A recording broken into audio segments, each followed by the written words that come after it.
Hey folks, so when we last left off, we were about to talk about the Middle Ages. So, roughly speaking, the Middle Ages last between the fall of the Roman Empire in the 5th century AD and sometime around the 13 or 1400s. Sometimes this is called the Dark Ages because of the perceived loss of order and structure in Europe that happened as the Roman Empire began to collapse. But what we often forget about is that there was a whole other Roman Empire, the Byzantine Empire, we would call it, in Greece and the Levant, that's the Eastern Mediterranean, that was still holding up pretty strong well until the 1500s in one form or another. So some people call it the Dark Ages. I've heard that disputed by some of my friends who are bigger history buffs than I am. But the thing to keep in mind here is that when it comes to advances in thought, a lot of the thinking during the Middle Ages in Europe was dominated by the church. And so the focus was mainly on church authority, especially papal authority.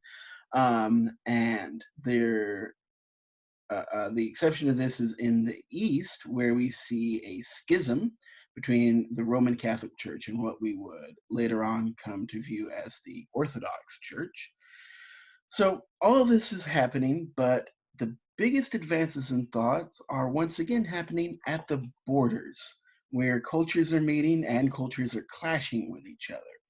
So what this means for Europe and for Christendom, as it were, that the major sorts of these clashes are happening in the Levant, right? Especially the so-called Holy Land around Jerusalem and Damascus in Syria, the parts of the Levant that play an instrumental role in the Bible in the Old Testament and the New Testament, and the area surrounding what we would now consider Spain. So during the 700s, this had been largely taken over by various Islamic cultures. So during the Middle Ages, you see the Crusades that attempted to take back the Holy Land from Islamic rulers there and establish some footholds, but was largely a failure when it comes to political warfare. Over in what we would now think of as Spain, they would have called it Al Andalus at the time. We see something that's more militarily successful, the Reconquista, the reconquest, in other words, where Christian armies are moving in and beginning to drive out the Muslim rulers who had been occupying that region for some time. And as a result of these cultural contacts and cultural clashes, we see Muslim thought integrating with Christian thought, and we see thoughts coming from North Africa, thoughts coming from Asia Minor, influencing some of the European thinkers at the time. So, for example, Avicenna, I believe he was called. In Persian, his name would have been Ibn Sina, but in the West, he's often called Avicenna or Avicenna. And he was a Muslim scholar living in what we would now think of as Turkey, often called Persia at the time. So we see here the movement of Muslim thought from Asia Minor into Persia and Turkey, where it began clashing with the Orthodox thought in the Byzantine Empire. So, what does Avicenna give us? Like pursued questions of nature versus nurture, right? So, this is one of those persistent questions we talked about before. So, how much of what we are as a person is a function of what we're born with, and how much of it is what we experience? Well, Avicenna believed that Allah or God endowed people with a certain potential, and that's kind of the influence of nature. But he also believed that education and how you were socialized and how you were brought up determined whether or not you could achieve that potential that you were given by God. So we see that in some ways, Avicenna was quite correct when he talked about certain behaviors. For example, intelligence. We'll see a little bit later on that it's not so much that you get 60% of your intelligence from genes and 40% from environment.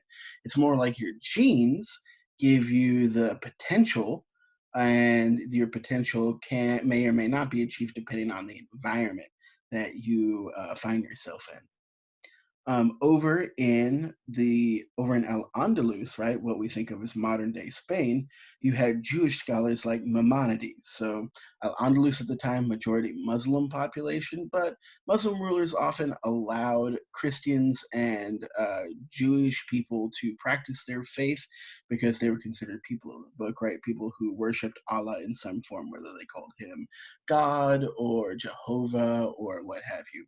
Now, they often lived under heavy taxes and sort of had second class status, but they weren't forced out the way that, say, the Jews were forced out of England in the 1200s. And they typically weren't massacred the way that some of the Crusaders would massacre people who didn't agree with their religious beliefs. Um, but what we have is a lot of cultural interaction again, right? Whether that is through living in this Muslim community while being a Jewish thinker, or the clashes that came from the Reconquista. But either way, Maimonides anticipated discoveries like psychosomatic ailments, right? Psychosomatic, when you don't have anything physically wrong with you, but it feels like you have a physical ailment due to some kind of psychological block. He also made a lot of discoveries about what we would today think of as allergies and allergens. Moving on into the Renaissance period around 1300. So we see the end of many of the major crusades at this point. We see great strides being gained by the European Christians in the Reconquista.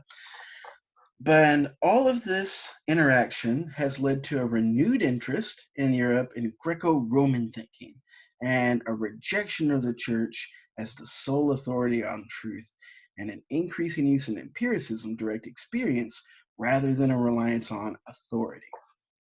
So one of the big thinkers in this realm, William of Ockham. Now you may have heard of Occam's razor before. This comes from William of Ockham.